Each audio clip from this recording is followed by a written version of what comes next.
Hello again, Chris Lee and Alfred Ezman of Southeastern 14, as we now have the NCAA tournament field of 64 for baseball. Boy, it's one of my favorite weeks of the year when the field is announced. We have got our 64 teams.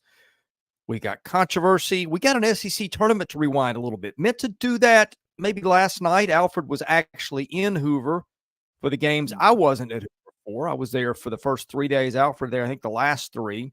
So we tag team it. Just did not get a chance to do a broadcast yesterday on Sunday due to Alfred leaving to go back home as soon as the tournament was over. So anyway, it's first chance we've had to get together. Wanted to get his thoughts on Tennessee's impressive run to an SEC title. We'll get into all that stuff in just a minute. Max, our producer, telling us there's an echo. I don't know if that's you or that's me. But in any case, let me see if I can fix it. We've had a few technical glitches. I'll talk for a minute while you're doing that, and give you time to deal with that. I had to do a computer restart before we did this just because of a technical glitch on my end. So hopefully it's not me. But anyway, we will power through this one way or the other. While Alfred is fixing his technical glitch, or whoever is responsible for this. In any case, looks like it's fixed now. Okay, that's good. A reminder as we get started, our channel presented by BetOnline, your number one source for all your summer sports this season, from MLB, golf, NBA, and NHL playoffs.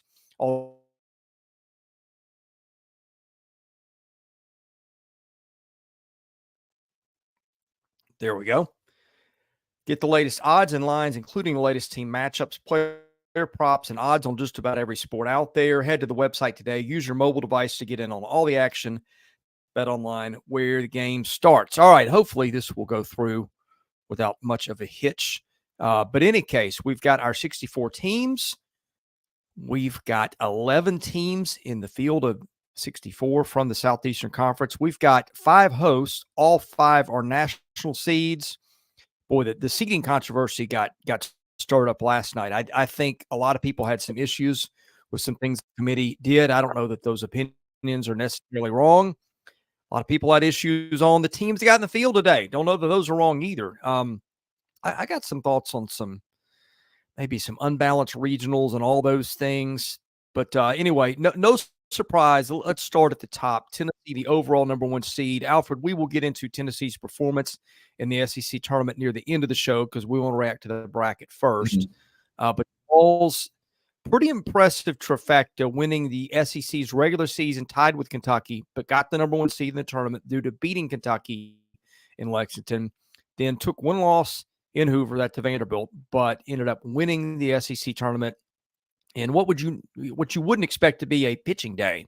Usually those Sunday games, everybody's pitching. There's a lot of runs scored, but Tennessee shut down LSU in the finale. Again, we'll get to that later. But the Vols pulling a pretty impressive trifecta of winning the regular season, the conference tournament, now getting the some would say the dreaded number 1 overall seed in the NCAA tournament. I'm not a superstitious guy. I think at some point the number 1 overall seed is going to win this thing again. Miami 99, the last to do it. But I'm sure superstitious Knoxville, first thing they thought is, oh no, please not us.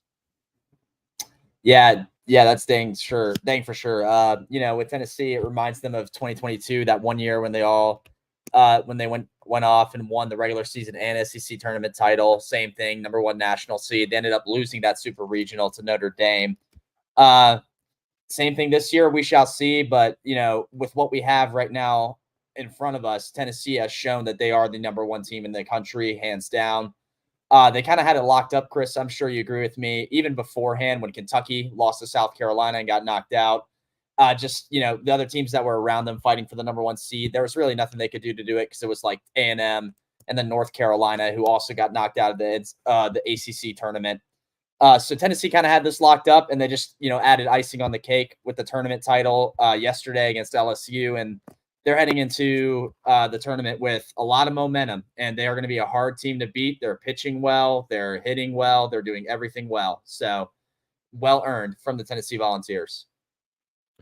Max, our producer, Max in the background, I'm going to see if he can pull up an SEC or, an NCAA tournament bracket that we'll pull into the screen. We'll put ourselves to the side so everybody can look at the pairings. When we get a second, I'll have Max send me a message when he's got that done, since he's listening. But yeah, pretty impressive. Kentucky got the number 2 national seed. And you talked about the splitting of the national seed issue. And I said all along, I think Kentucky's going to get it because it has got the better metrics. Well, it was all flipped in Hoover. Tennessee took the number 1 RPI ranking.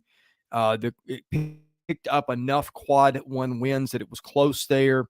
Took the head-to-head series. I thought all along Kentucky wasn't necessarily the best team nationally, but it had the best resume until this week. And then Tennessee's work and Hoover flipped that. So if you're wondering, because I've said I've taken a little grief for it at times, saying I thought Kentucky would be the overall number 1. That was based on the metrics. Well, the metrics changed this week. And Tennessee, I think, deservingly got the number 1 seed. I think they are the best team in the country right now. And so not a real surprise there. I don't know if we've ever had a situation where one league got the top 3 national seeds. Thank you, Max Barr. See if you can enlarge that a little bit. I don't know if that's possible, so folks at home can see that. But in any case, no, not that way. Sorry. Yeah, that'll work. We'll look at the top of the bracket here in a minute. Or if you want to zoom out, it doesn't matter to me. In any case, Kentucky getting the 2, no shock. A&M getting the 3, that also didn't really surprise me a whole lot.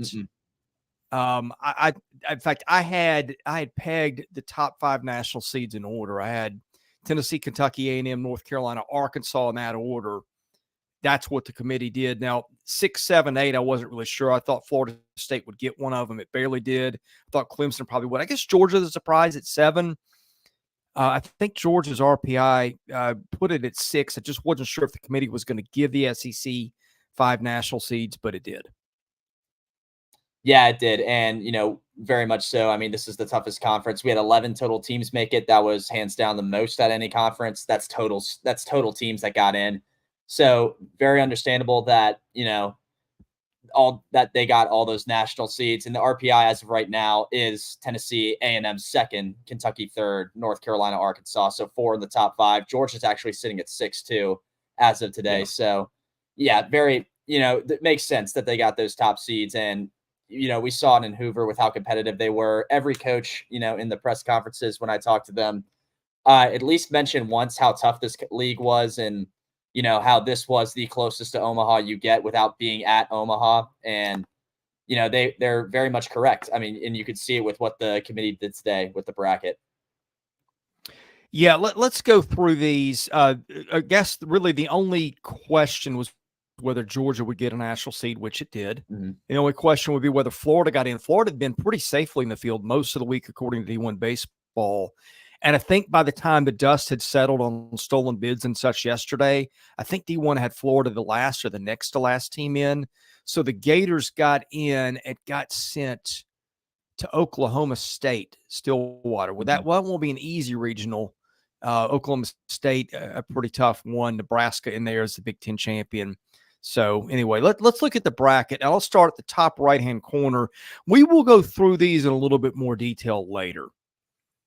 Because we'll want to research some of the other teams. We've done a little bit of that. But if you're tuning in, we are an SEC channel, so we cover the SEC wall to wall. It's not that we don't know about some of the other teams, but in some cases we don't know a lot. And rather than speak out of ignorance, we're going to do our diligence. Although we have done a little research between,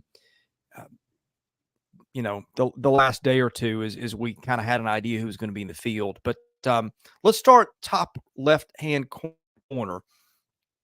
Tennessee and Northern Kentucky will open at Indiana and Southern Miss in the 2-3 game. I thought this was a fairly balanced regional.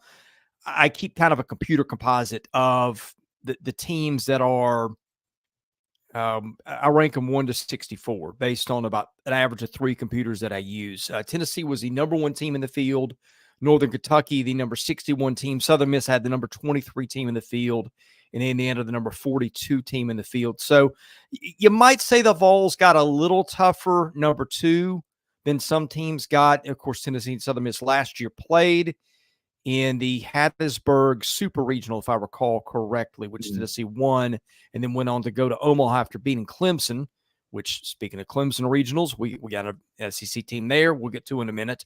But in any case, I don't know what Northern Kentucky's got pitching-wise, if they got an ace or anything like that. Probably isn't going to matter. But I think this is a very – look, in any regional Tennessee was going to be winnable. But this is certainly not an unduly tough draw, I didn't think. Although, again, you might have given Tennessee a little easier, too, than Southern Miss. Yeah, I was about to say, you ask any Tennessee people from last year, they might turn their head a second time to glance at Southern Miss when they were revealed to play them. Yeah. That's just because of last year. I think heading into that Super Regional, Tennessee knew it was going to be a tough one just because of how Southern Miss is. Some of those Sun Belt teams, they're very small ball, work on the bases a good bit. Southern Miss a little bit that way. And speaking of Sun Belt, Southern Miss is coming off winning the Sun Belt tournament, so they have that going for them as well. That should be a good matchup. If it were to happen that way, it very well could. But again, it's hard to think that Tennessee's not going to come out of here in Lindsey Nelson Stadium, to be honest, no matter what pitching Indiana, Southern Miss, or Northern Kentucky throws at them. So kind of a weird coincidental draw getting Southern Miss again for the Vols, but I think Tennessee has this pretty safe and pretty much in the bag. Now, one of the most interesting parts of the bracket is right underneath where you've got the Greenville Regional, headlined by East Carolina, a program that a lot of people thought might not get a hosting bid. East Carolina's aced. I think it's Trey Yesovich is how you pronounce it. I could have botched that, but he is a first-round draft prospect. He struck out 130-something guys in 80-something innings, was a guy that was getting some first-round mention before the season. Now I think he is squarely in there. He had a collapsed lung. Did not play this week. East Carolina, I think, won the conference tournament without him anyway. And that's probably the best program never to get to Omaha. ECU's been to umpteen regionals and super regionals and never can get past that point.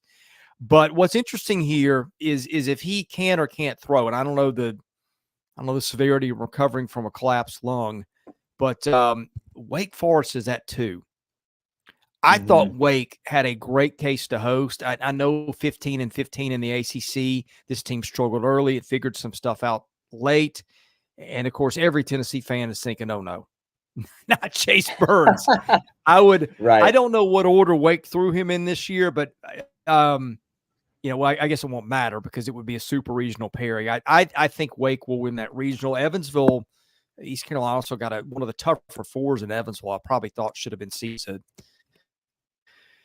as a 3, and VCU, which was a 3 that probably should have been seeded as a 4. So it probably all comes out in the wash, but that makes Wake's draw a little bit easier, I think. So that's interesting. Scrolling down the left side, you got Oklahoma is one of 5 regionals that doesn't involve an SEC team, although OU, of course, will be in the tournament next year. And then under that, if you can zoom back in for a second, Max, so I can see where we are. Who's under that Oklahoma regional? I've got my own copy right here. Okay, Tallahassee, where Alabama will get sent. That's not a terribly long drive. Stetson, UCF, and that one. That's Florida State didn't get the toughest draw there, I guess. Although Stetson, again, one of those tougher 4 seeds. I guess it was an okay draw. So there we go there. And then we go down to Arkansas down the left side. The Razorbacks, God, I felt like after getting a tough draw last year, I felt like this is one of the easier draws out there. Louisiana Tech, Kansas State, Southeast Missouri. If Arkansas does not roll through that regional, I'll be surprised. They get paired with Charlottesville. I think Virginia is a little bit underseeded as a 12 national, and no SEC teams opposite. No, I take that back. Mississippi State got sent there. Yeah, huge story there. Yeah. If we could take a second, Chris, because I was in Omaha, or not. I was not in Omaha. I was in Hoover for a good bit of this. Mississippi State felt like Omaha, didn't it? Yeah, it did genuinely. But Mississippi State and other coaches besides Lemoyne felt that the Bulldogs deserves a Starkville regional, and it's very fair with Dudy Noble and the atmosphere that brings. And I would like to think that team's pretty hungry, and they have the pitching. I know Virginia is very well known for their offense. I think I heard earlier, they're top 5 in the country in runs per game. But Mississippi State, we've seen them. They have the pitching with Cal Steven, Brooks Auger, who was all SEC tournament team, had an incredible first start against Ole Miss. Hirangelo Saintja, we've seen what he could do. He even though they lost that game to Vanderbilt, he pitched that game and pitched very well against the Commodores for a lot of it. In fact, I think he struck out like the first 5 or 6 batters in that game. He was really cooking early. So that's really interesting as well. But they also have a tough game Friday with St. John's too. St. John's coming off the Big East title. They did a good job running through that conference as well. So that's a very interesting region. I'm going to be glued to Mississippi State just because I think that team's a little upset that they did not get a Starkville regional, and they're going to let the country know what they're about. I thought they were more deserving of a regional than a lot of teams out there were. I mean, State is a tough draw because you've got a 1-2 pitching punch of Cal Steven and Jerangelo St. as you mentioned. Those are 2 guys that you may see in the majors. And the guy that was pitcher of the tournament was Brooks Auger, who out of nowhere struck out 13 guys. He's pitched pretty well in spots lately. And so Virginia is more offense-heavy team. It does not have the typical Virginia pitching staff from what I know of that team. So that might be one where you can upset. I think a Mississippi State-Arkansas super regional could be phenomenal. So that one will be very interesting. I think that is one of the tougher regionals. St. John's and Penn, I don't know what they've got pitching-wise. St. John's did beat Florida in a 1-game series to open the year that was supposed to be a 3-game series that was not because of rain. So there's that. So I'll have to look deeper into those, but I'd be surprised if Mississippi State and Virginia aren't playing the finals. And I think with the way State State just got to be careful to pace himself. He kind of blows through that first 3 or 4 innings and pitches like a house on fire, and then fatigue sets in, and he's been going exclusively right-handed lately. So maybe, I don't know. I've always wondered, do you do a pitch count with both arms? Hey, coach, I got 80 in my right arm and 40 in my left. I don't think that's how it works, but I've always been amused at that thought. So, I think he went exclusively righty in the SEC tournament and has done that kind of lately, even though he's a natural lefty. So that's kind of interesting. Okay, what have we got along the left side here? We left off Mississippi State, Arizona. That one's they were the weird no SEC teams in it. Yeah, right. They were the really balanced regional. It is. They were the weird regional pick where I thought Mississippi State could have gone there, but Arizona, they took the Pac-12. So that's definitely a lot of how they got that. And I looked at their RPI. They're 30th, and ahead of them is Florida's 29th, Mississippi State's 25th. Alabama, who I believe is a 3, we said, in Tallahassee, is ahead of them as well at 24. So that was a weird regional pick for me. But hey, what can you do? I mean, Grand Canyon don't have to go far. That's how I look at it. And I updated those since I shared them with you. What it was, I took a 3-computer composite. I used Warren Nolan's ELO, which is who you win. You get kind of points for winning. I used Kenneth Massey's power rankings, which kind of a margin of victory. And then I used the Diamond Sports rankings at D1 came up, averaged them. Here's where those teams ranked, 1 to 64. Arizona's 29. Dallas Baptist, the 2, was actually ranked higher at 25. West Virginia was 35, and Grand Canyon at 49. So that's probably your most balanced regional, 1 to 4. So if you're looking for an upset, that's probably a good one. Now, West Virginia may be a little tougher because J.J. Weatherhold, who's going to be a top 5 guy taken in the draft, I want to say spent some time hurt. He's a pure hitter. You're going to see him play Major League Baseball for a long time. So West Virginia might be a tougher draw than that would indicate. So I'd have to look at that one, but that's an interesting one. All right, below that, you've got North Carolina. This one is a doozy. LSU, Wofford, and who's the 4th team there? Long Island. I can't read my own stuff. Long Island. Okay, yeah. All right, get this. In the composite ranking I did, I had North Carolina was number 2 overall, LSU number 4. Now, I'm not saying LSU is the 4th best team in the country. I think that's a little high. I think Warren Nolan's ELO had him at 3. I don't know if they baked some recency bias into that or not, But that's what it spit out. I wasn't trying to manipulate any outcome here, but think about that. You have, according to some computers, you've got LSU and North Carolina, 2 of the top 4 teams in the country, according to this. And again, I'm not saying LSU is a top 4 team in the country, but that did. And if you look at how they pitch, like they've kind of been playing like it. I mean, yeah, took Tennessee down to the wire in Hoover, and really, I've been saying this for a while. Holman and Gage jump. We've talked about St. Joe and Cal Stephen. I think I'd take Jump and Holman right now to those 2 on whole. It's not easy. And then LSU's got a bunch of, it kind of reminds me of Mississippi State a couple years ago, where they don't have, it's not like 8-10 guys that blow you away, although a couple of them can do that. But it's more like, okay, we got 8 or 10 guys that on a given night we can pitch and they'll be fine. And that's kind of what LSU's got going for them. I mean, LSU, you could see LSU throw 14 guys in the NCAA tournament if they make it a ways. And all of them have got talent. So there's that one. North Carolina is an offense heavy team. I think they were a top 3 or 4 team in the country in home runs. So that one's going to be really interesting in Chapel Hill. I think North Carolina deserved a better draw than LSU as its 2. I do too. And I'll speak on behalf of LSU as well. The thing with them is a funny note, the all SEC all tournament team in the infield, they had 3 guys make it: Stephen Milam, Tommy White, and then Michael Braswell. Braswell had an incredible tournament. Milam did too. He had that big walk-off against South Carolina. That game was really impressive where they came back down 8-0. They, I think they're going to beat Wofford, but something to note on Wofford that I know about just because where I'm from, I live right near them. They have the top of their order. They have a lot of 300 hitters, which is kind of just a small note, but something to look on.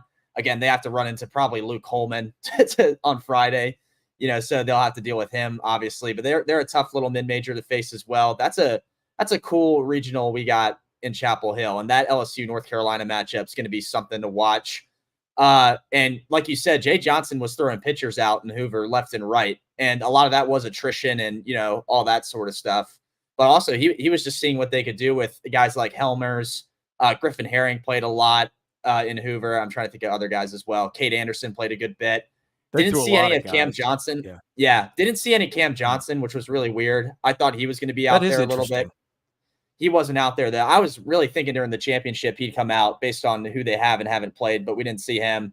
Christian Little as well. He was out there a lot. So, North Carolina's going to face a lot of different arms, and they're going to have to earn it against that, or the North Carolina batters will have to earn it against them, and they have the potential to do it. But that's a matchup we'll see this upcoming weekend. That'll be really good.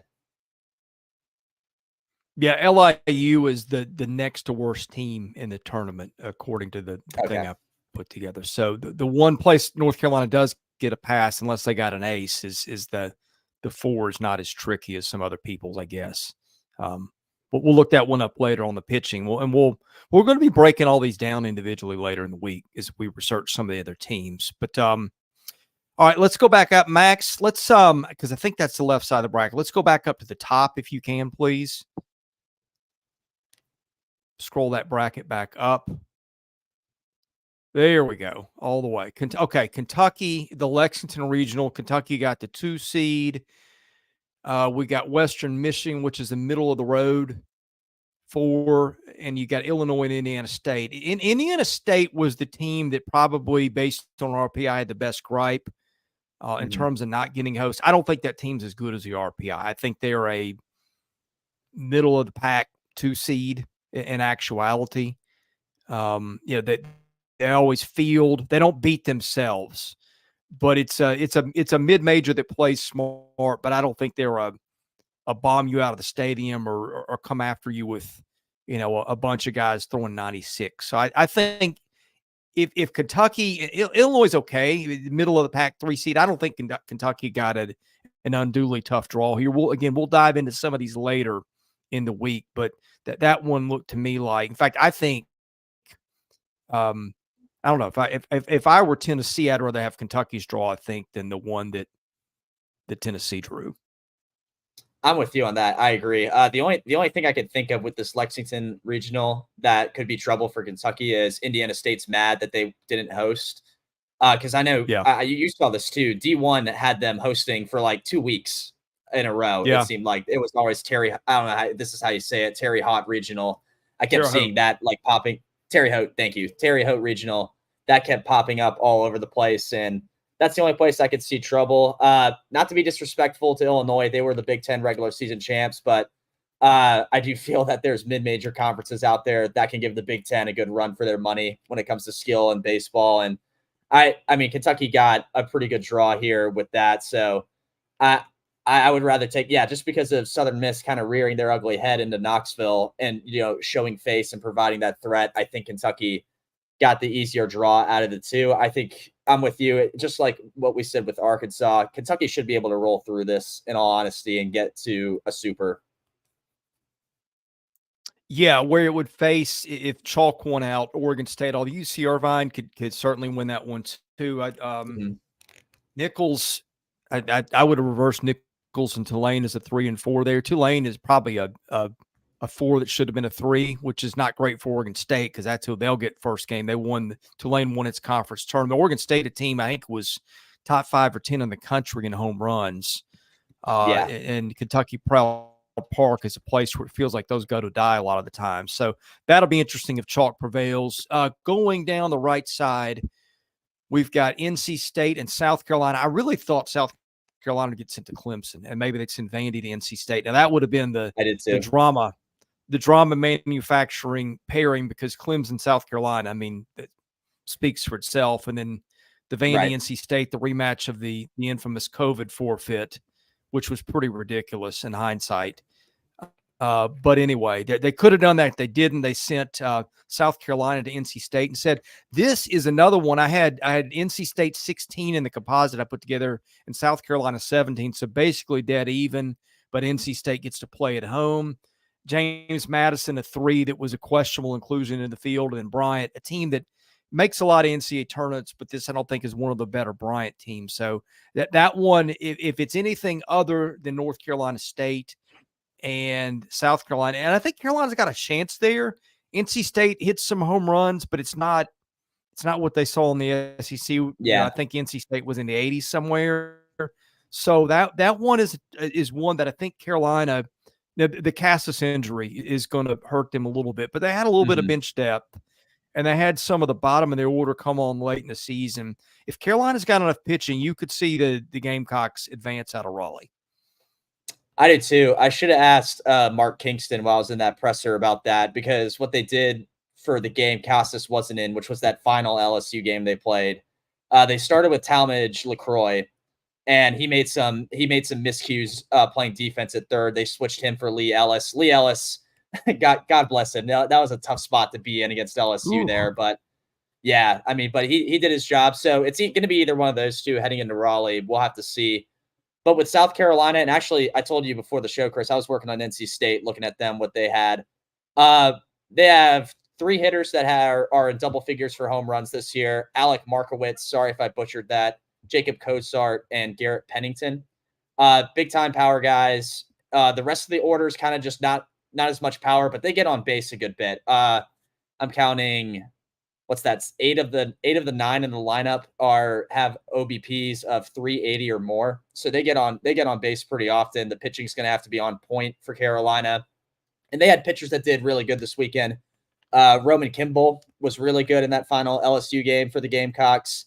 Out of the bullpen, I told you, they have a lot of arms. Parker Marlett, I told you, looked very good. He's a very good freshman the Gamecocks have. We can expect to see him as well. Very intriguing matchup. Maybe not the caliber of a North Carolina LSU, but South Carolina NC State definitely has that. I'm going to turn that on, tune in, and watch a little bit appeal to it.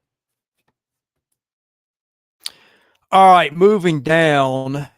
The next segment we got, the winner of that, if chalk prevails, goes to Georgia. I thought Georgia got a really favorable draw here. Middle of the pack. Oh, yeah. 4 seed. Now, Georgia Tech probably shouldn't have been a 3. But they and Wilmington are pretty close. I had Wilmington 32, Tech 37. I feel like these two, Georgia Tech and Georgia always played. I think Georgia got the best of those games. I'd have to look that up. But keeping what the NCAA likes to do, you paired some rivals here. Like I said, I didn't understand why they didn't send South Carolina to Clemson in hindsight. Right. But that's what they did. So I think Georgia, I'd have to look at the pitching of the other teams. Georgia Tech usually a team that's built around power more so than pitching. It has sent some guys to the bigs. Mike Owings would be one of those. But when I think Georgia Tech, I think power. So if you like your runs, traditionally that's been how they've been built. And of course, we know about Georgia; they will just trade bombs with anybody with Charlie Condon and company. Yeah, they're also a power team as well. I just looked to make sure, Chris. They played back in March, Georgia and Georgia Tech. One game was canceled, but Georgia took the other two games, 3-1 and then 11-9. So Georgia Tech did play them close, to be quite fair, during those games. And those were those at Foley Field? They were at Foley Field. Yeah. One actually was neutral in Lawrenceville, which is really weird. I don't know anything about that, but that was a neutral site matchup. And then UNC Wilmington, there's a question in our chat about why are they a 2 seed. Their RPI was pretty good for where they were at. Yeah. I think they were right at 34, which, in retrospect, I'm using Arizona as a reference point. Arizona at 30, they're a national seed, so that makes sense for UNC Dub to be a 2. But yeah, I mean, overall, like going back to what you said, this is a favorable draw for Georgia. I think this is one of the easier regionals they could have gotten, and I think they have their work cut out for them as well. They very much have a good path to Omaha, because I'm sure they could play with South Carolina or NC State as well, with those being the likely ones to come out of that regional in Raleigh. So we'll just have to wait and see. But Georgia, did a great job, and they're a team that could definitely make a deep run to the College World Series. Did Wilmington win? What are they in the they don't call it the Colonial anymore, the Coastal? Yes, I think they did. They were sitting, because I watched the show. Yeah, they were sitting with their trophy on the table. Yeah. Yeah. So they did win that. So that's also going for them too. Yeah. Yeah. Okay. Let's see. Moving down next, we've got Clemson, the Clemson regional, where Vanderbilt will go, which I think is the third time Vandy's been there since 2018. Now the funny thing is the first 2 times they did it, the committee lost track of what it was doing and put Vanderbilt and St. John's as the 2 and 3 seed in Clemson's regional. So you had almost a carbon copy 2 years in a row. Vanderbilt won it those 2 years. This one a very interesting regional in terms of just some of the dynamics of the coaching. Tim Corbin coached at Clemson for a long time, was an assistant with a guy named Eric Bakich. Or I'm trying to remember, Bakich may not have been on the Clemson side, but he's the coach at Clemson now. Corbin and Bakich met in the College World Series in 2019. So anyway, very interesting connections there. Gary Gilmore, I guess, at Coastal Carolina, he won it in 2016. He's going to be retiring at the end of the year. So I guess they'll be the sentimental favorite in this regional. Look, Vanderbilt a week ago, we weren't even sure Vanderbilt would even be in the tournament. And Vanderbilt went on a nice little run in Hoover, got the RPI up to 20. So it really wasn't questionable at this point. But feel like Vandy found some stuff, and even though the cast of guys was different, it's got some history of winning in Clemson. Yeah, this is certainly another, again, one of those appealing matchups we're going to see is Clemson and Vandy. Vandy did have a pretty good run in Hoover. They did. A lot of players really played well. Calvin Hewitt, I think, made the all-tournament team. Actually, when I was doing my voting, I had Braden Holcomb as well trying to make the all-tournament team. He didn't get in, but he was very good as well. Yeah. And I think it really started with that 13-4 win over Tennessee. I think that kind of just propelled them momentum-wise forward, got the win they needed over Mississippi State as well. And look, they couldn't beat Tennessee a second time, but, who could blame them at that point? But they did what they needed to do. I think at that point they all knew they were getting a 2. I was in the presser as well with Tim Corbin. He said, I could tell by his mannerisms, he knew they were getting in. He was like, our guys should be proud of what they did here. We're ready for the NCAA tournament, and we're going to be ready to get to work. So, yeah, I think Vandy got a matchup that's going to test them early on. If they go through that and make it to a super, watch out, because all of a sudden we could see postseason Vandy, which is a scary sight. Yeah, High Point and Coastal just kind of middle of the road, threes and fours. I think Coastal was one of the last teams in. High Point won its conference tournament, which is usually what all these fours do to get in. So there's that. Moving on, the winner of that gets the winner of the Stillwater Regional. Speaking of Vandy connections, Josh Holliday, better known as Matt Holliday's brother and Jackson Holliday's uncle at this point, I guess, was a hitting coach at Vanderbilt under Tim Corbin. He gets Kevin O'Sullivan in Florida potentially as a 3. That 3-2 Nebraska Florida matchup will be one to watch. Nebraska was a Big Ten champion. I think won the tournament too. Yeah, it did beat Penn State. So there's that one. I think the thing to watch there on the Floridian is just what pitching have they got. Do they go Cags in game 2? I would think they would. Oklahoma State, a big home run hitting team. I guess you probably throw Cade Fisher or whoever you got available at this point. I feel like they've flipped some things. Take your chances in game 1 and hope to get the Cowboys in game 2, assuming they win that one. Yeah, and that first game they're going to have against Nebraska is not going to be easy either. Nebraska can hit the ball pretty well. I'm looking down this list at their lineup, and I'm just looking at average just to get a quick stat in.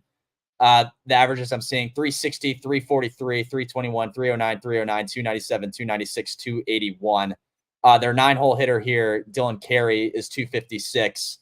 And they got guys on the bench that are batting in the high 200s as well. So they're a team that can hit the ball. They need to be on it. That Nebraska game, this goes without saying with Florida from what we've seen this year. This Nebraska game isn't a gimme for them either. So we'll have to see. I didn't have much on Niagara. Do you at all?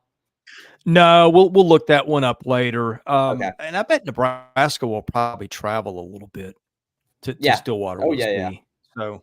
So there's that. Let's see, what do we got next? Down the right side, I think we just got 2 regionals left.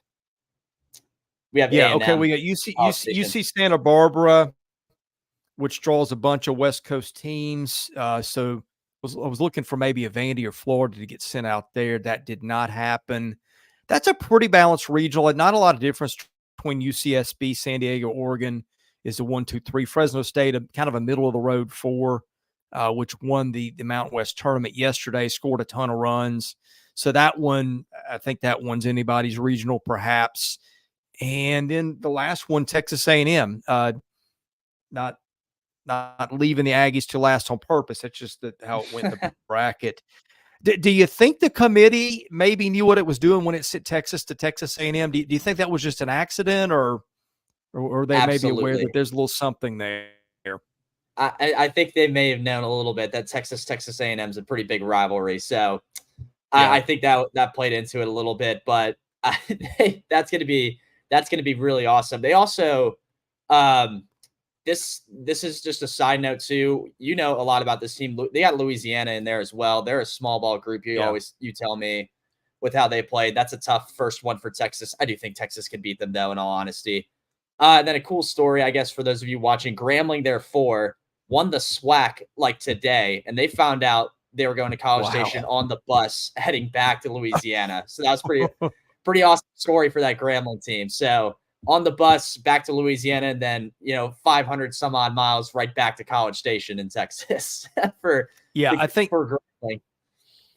Grambling, I think, is the worst team in the field, according to the computers that I look at. I hadn't seen them play, and that maybe they got an ace or something, but we'll see. That should be what you don't want to do on Friday night is have someone scare the pants off you and send you to extra innings or cost you some pitching, or worse yet, beat you. That doesn't feel like a spot where A&M's threatened. Now, I believe, I'm gonna look this up.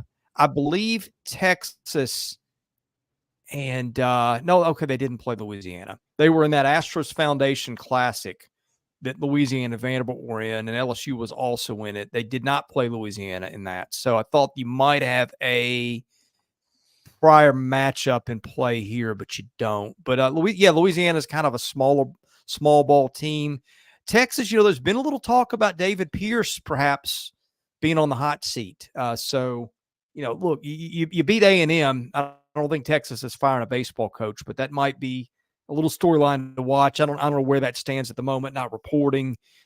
just it'd been a little buzz that Texas might be making a change. So that another little thing on the line. Of course, next year these teams won't be matching a regional because Texas will be in the SEC. But Texas, I don't know where Texas stands in the streak, or not streak, but the number of overall NCAA tournament appearances. But they got to be up there, top 5 all time. I mean, that list would be probably Southern Cal, which it's been a minute since they've been in, but they won a College World Series. LSU might be on that list, although LSU did most of its work 80s up. Florida State definitely would be on that list.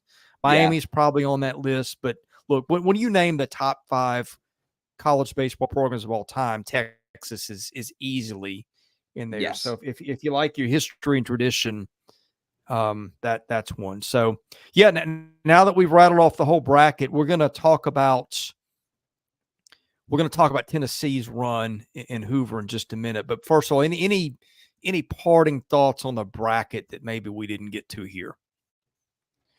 I mean, I think what I'm just watching out for, I think a lot of the SEC teams, just in general, that got the 2 and 3s, have pretty good matchups that I think everyone will be happy to tune into. Everything from, I think the premier one obviously is LSU, North Carolina, but we also got South Carolina, NC State, then Vandy, Clemson. And even, if you want to go way into it, Florida, Nebraska, just to see if Florida can actually pull something off and pull a miracle out there in Stillwater would be interesting as well. So I'm happy for the SEC teams like Tennessee, Kentucky, Arkansas, A&M that got the 1 spots, but also just very, very excited to see what some of the teams that made a run to Hoover, i.e. South Carolina, LSU, and Mississippi State. I about left them out, but them too. I'm excited to see what those teams do because, we were down there watching them, and it's just going to be cool to see if they can build off that momentum and possibly make an Omaha run. Yeah, I'm going to go from the top, just kind of reading down the pairings. I think Tennessee gets through Knoxville. Mm-hmm. Wake Forest, that super regional, presuming Wake wins that, which I think it will. There may not be a better super regional matchup in the country than Tennessee and Wake Forest, especially with the Chase Burns storyline. Wake Forest, the number 1 team in the country. Look, if you look at it this way, East Carolina was the worst of the number 1 seeds. Probably should have been there, so it deserved a tough number 2, which Wake Forest would certainly be one of the top 4 or 5 teams that didn't get a hosting bid. I would put Duke in that list. I'd put LSU, even though LSU and Vandy went 13-17, they'd probably be up there. Mississippi State, certainly. So what they did is they paired a strong 2 with a weak 1, but the byproduct of that is you could get Wake and Tennessee in round 2, and that would be, again, that's, I'm not going to say it's unfair because you're going to play somebody that was a 1 caliber if you get to super regional anyway, if it goes according to chalk. But that stood out. Again, I think Kentucky, you look at the regional, super regional pairings there, I think Kentucky got one of the easier ones. A&M, that one's going to be interesting because of who they get on the other side. I think A&M comes out of that probably. I think I cannot think either LSU or North Carolina are happy about that pairing. If I'm North Carolina, I'm thinking you should have thrown me a Nebraska or somebody instead of an LSU. Which could, when you got, because you're going to see one of those 2 studs. That seemed unfair to me. The super opposite of them in Tucson, that's anybody's ball game there. I thought Arkansas, after getting, screwed in the draw last year. I think Arkansas got TCU and Oral Roberts maybe, or maybe I'm confusing some of that with Oklahoma State. I think the committee did Arkansas more of a favor this year than it did last year. Virginia, Mississippi State, that regional Charlottesville, that's going to be one of the ones to watch. The Clemson Vandy battle and the winner probably getting Oklahoma State will be interesting.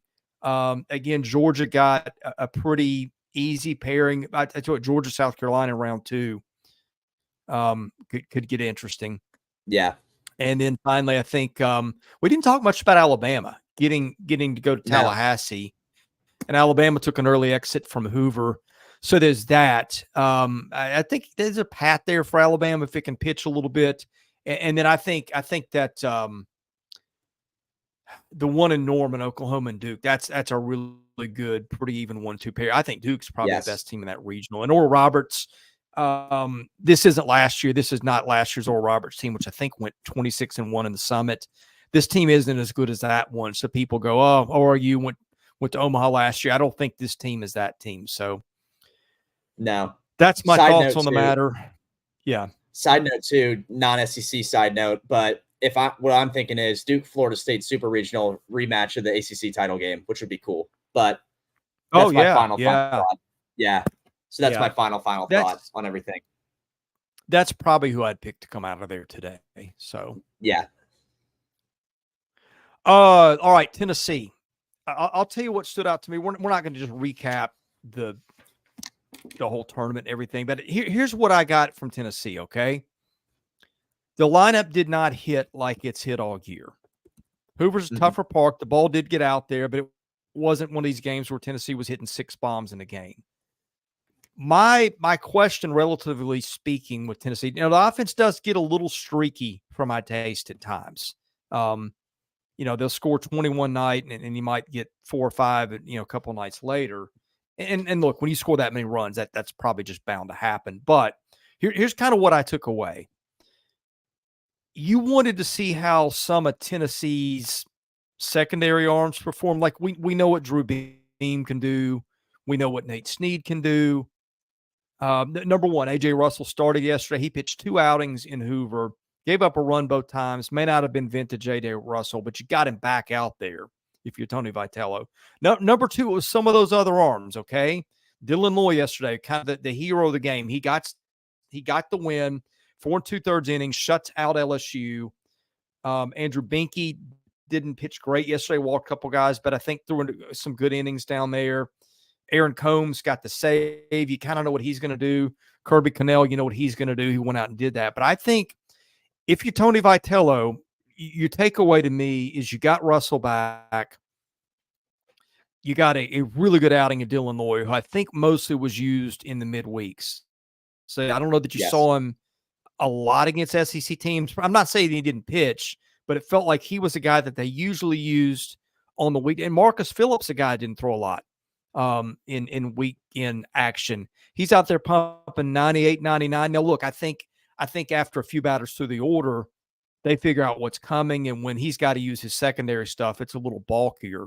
And sometimes when a fastball's coming and you can time up 98, 99, he gets hit. You saw that some. But you got him some innings. You got some guys out there who needed to be out there, and some of those guys had a lot of success. And if I'm Tony Vitello, I'm feeling pretty good because if you say, all right, Tennessee wins in Hoover, what happens? You're going, well, they hit the crap out of the ball. That's not the way it happened. Now, I don't think this staff is the Dolander, Burns, Beam staff of 2 years ago. I mean, how many of them are? Where they had a bunch of guys throwing gas out of the pen like who's the kid for the Angels now that threw 105? You know Ben what I'm Joyce. Talking about.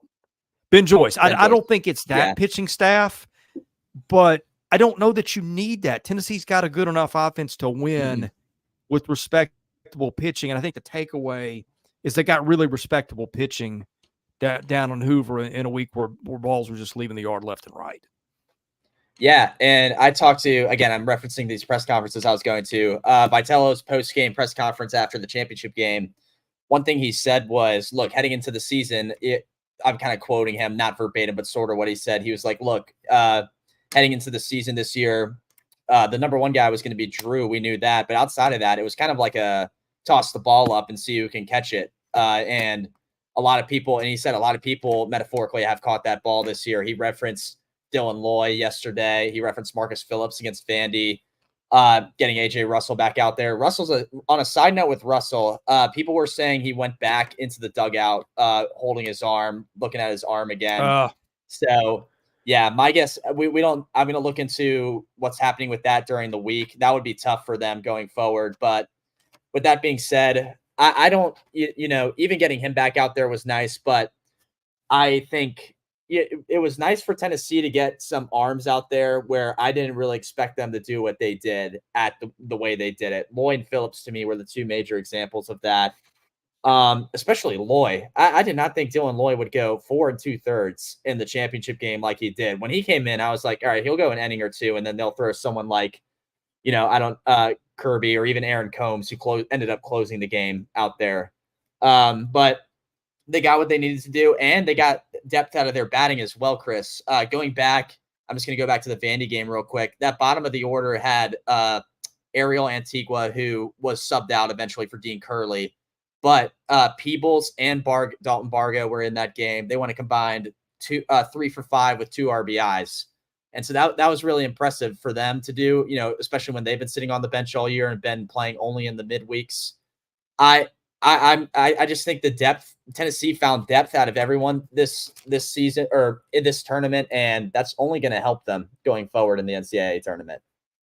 Yeah, and Tony Vitello kind of head faked everybody heading into the semifinal, talking about Xander Sechrist had gotten hot the night before, didn't know if he'd pitch, and then he went out and threw 5 or 6 against Vandy. So that's another one where that's a guy that was maybe opener would be a little strong. I mean, a guy that would give you 3 or 4 innings and a lot of starts, it felt like. Right. And then for him to give you 6 on that stage, that felt like another victory for Tennessee in that spot.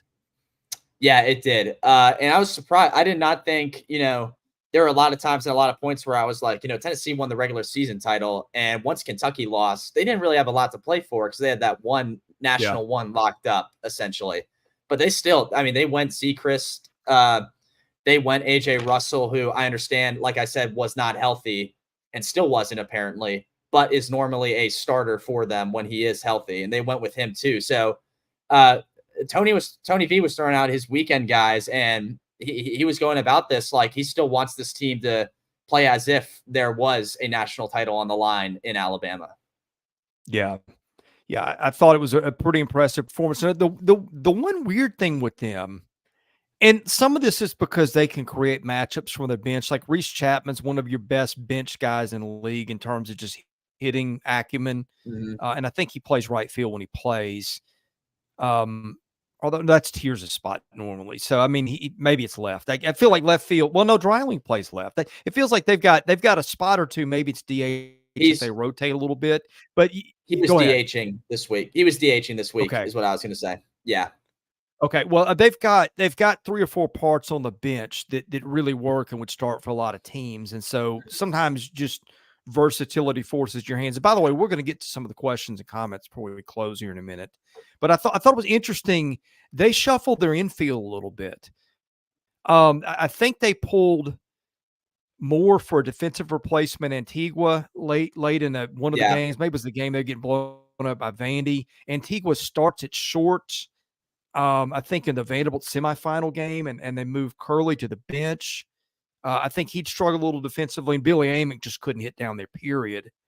And they took him off third and started somebody else. I can't remember who now. And then they brought him back in the championship game where he got a home run. So kind of some interesting stuff from Tony Vitello in terms of just rotating some guys in and out that don't normally see the bench. Now, Curley, I think Antigua started the year as their shortstop until Dean Curley just hit his way into the lineup. But it was kind of interesting. I don't know what was going on there. It was a matchup thing or maybe trying to get a guy to quit pressing, get him out there. But seeing some changes in the infield the last couple of games were interesting.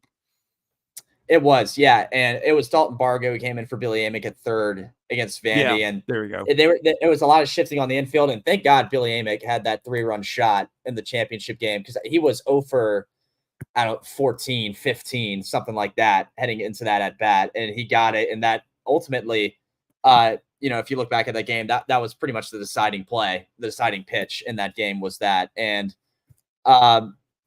he's a bat. I don't think they can have that happen in the tournament at all. He's their 3-hole hitter behind Moore and Burke and has been all season. So they really can't afford to have that for the regional, super regional and beyond if they get to that point. But like you said, I just think, rotating people in and out and using this tournament as an experiment before the NCAA tournament really helped Tennessee. And they got to be, in the catbird seat and on their high horse heading into this. And rightfully so. I know people were talking about the curse, 2022. Is that going to happen again with them? There was actually a question asked to Tony, referencing that. And I'm sitting there and I'm like, I don't know if that's the thing you want to ask him.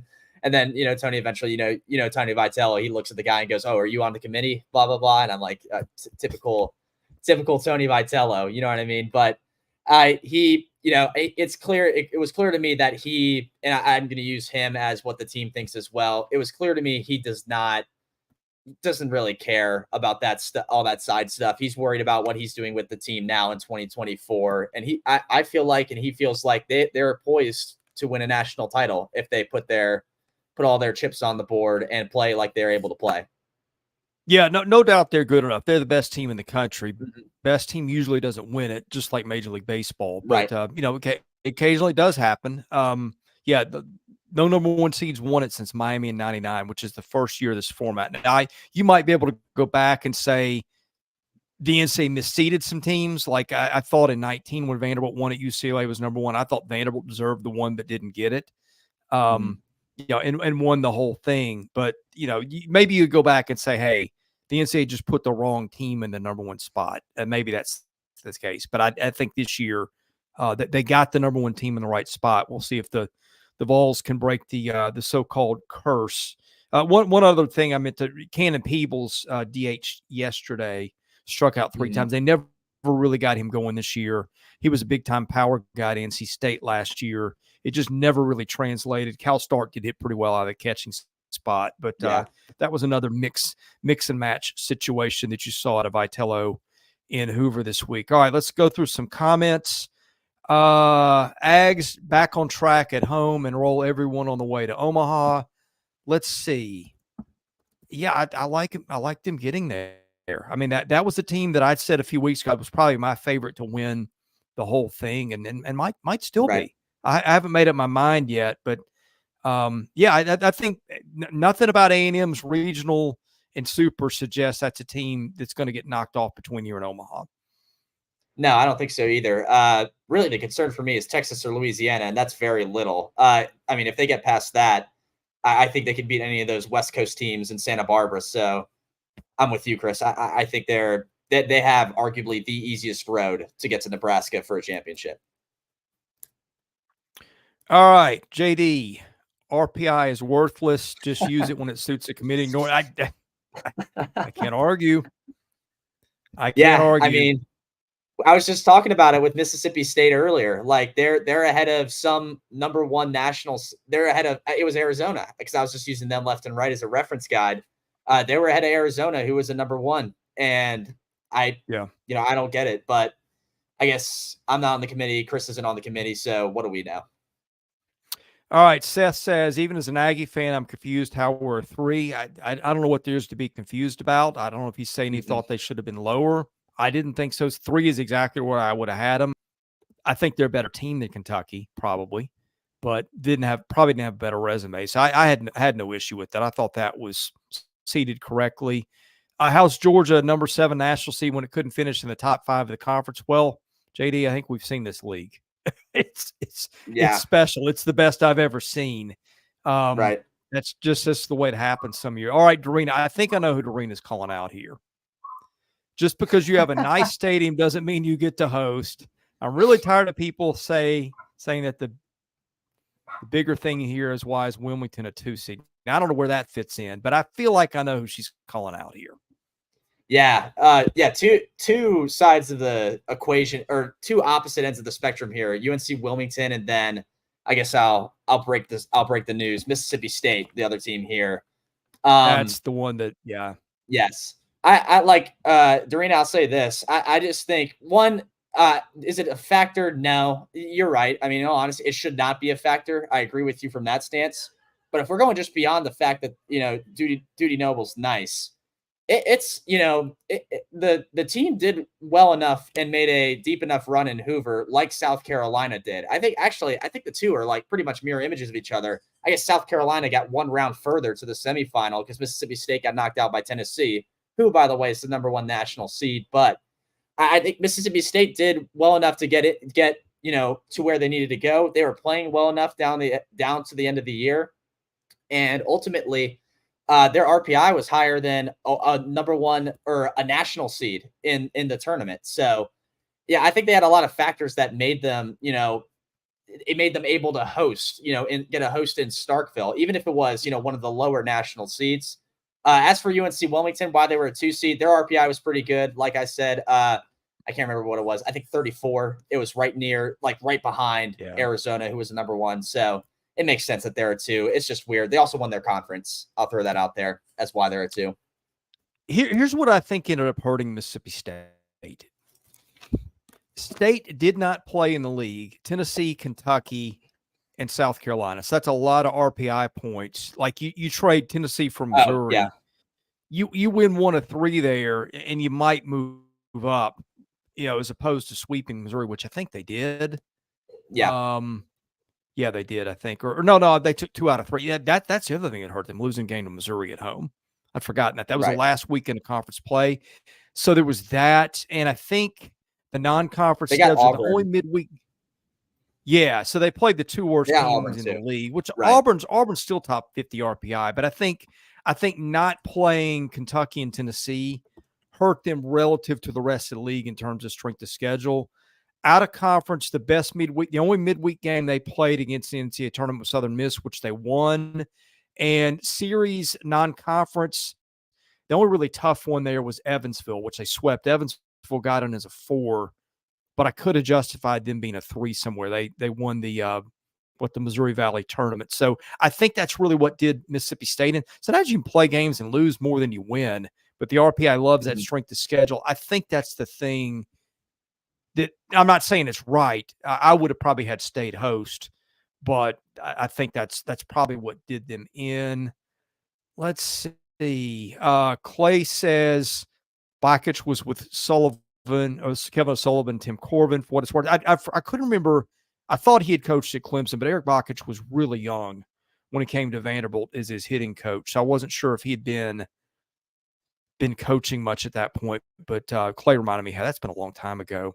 Bradley, if LSU wins and Arizona loses, would LSU host a Super?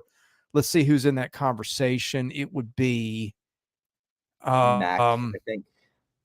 Yeah, I mean, Arizona, if Arizona lose, I don't think they're going to take Dallas Baptist, West Virginia, or Grand Canyon over LSU. So if Arizona wins, then Arizona's going to host.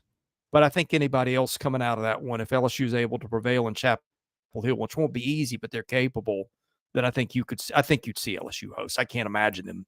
I agree. Send that thing to Dallas Baptist instead of LSU. So, yeah, I mean, I guess the thing is Dallas Baptist, some people did. I think Baseball America did have Dallas Baptist as a potential host. So I don't know if that's how the committee thought about it, but if they were ahead of LSU in the pecking order there, maybe. But I don't know. I think that, and maybe they go back to record, say LSU was 13-17 in the conference. You had your chances. But to me, that makes sense in Baton Rouge. But I'm not the committee. I don't know how they think through things. It might be. I mean, it seems like we have to be careful too, Chris. It seems like we're getting to this Mississippi State situation. Hey, just because it's Alex Box Stadium doesn't mean LSU automatically gets a host if they get to that point. So that's true. Yeah, but I think I'm with you. I'm with you. No, I am with you 1,000%. Yeah. Right. No, if it came down to it, and if we're sitting here and thinking about it, the matchup is Dallas Baptist and LSU. Where should the Super Regional be? Alex Box Stadium makes sense for it. And if Dallas Baptist people, want to travel for it, it's not too bad. I mean, it's right there connecting. Actually, either way, it wouldn't be too bad. I think it makes the most sense. So I don't, I would think out of all the 4, they would. Well, I got your counterpoint. Dallas Baptist is 17th in the RPI, LSU 23. That's not an endorsement of Dallas Baptist being a better team, but if you want to find a way. Now, look, LSU, I don't know if they look at RPI at that point. LSU's RPI is going to be better, probably, but by virtue of winning in chat. Now, if you lose a game, it might not. So, yeah, that'll be interesting. I know where I'd put it, but. And Clay says Bakich was a grad assistant. So that's about what I thought. I thought he was young to be a hitting or pitching coach at Clemson. So, Alfred, let's wrap it up. Any parting thoughts before we end today? No, I'm very excited for the SEC tournament. If anyone, or the NCAA tournament, SEC tournament's done. I'm losing my mind over here, but excited for the NCAA tournament. If you're watching and were at Hoover or the SEC tournament, it was awesome. I'm sure you feel the same way if you were there. Chris, you're with me on that. It was an awesome time. It was an awesome tournament. I think couldn't have gone too much better. All-time attendance record was set. I believe it was 180,004 people over the course of the entire time. So that was a really good thing to see. And I mean, we're going to have a lot to talk about still. 11 teams are in the NCAA tournament, and we're going to have a lot of games to cover, a lot of other teams to look at. We're going to have to get to know some of these teams outside the SEC as well. So I don't know. Looking forward to this weekend and looking forward to, looking into everything throughout the week. Will be for all of it.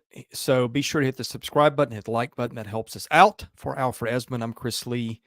Thank you for watching us here at Southeastern 14.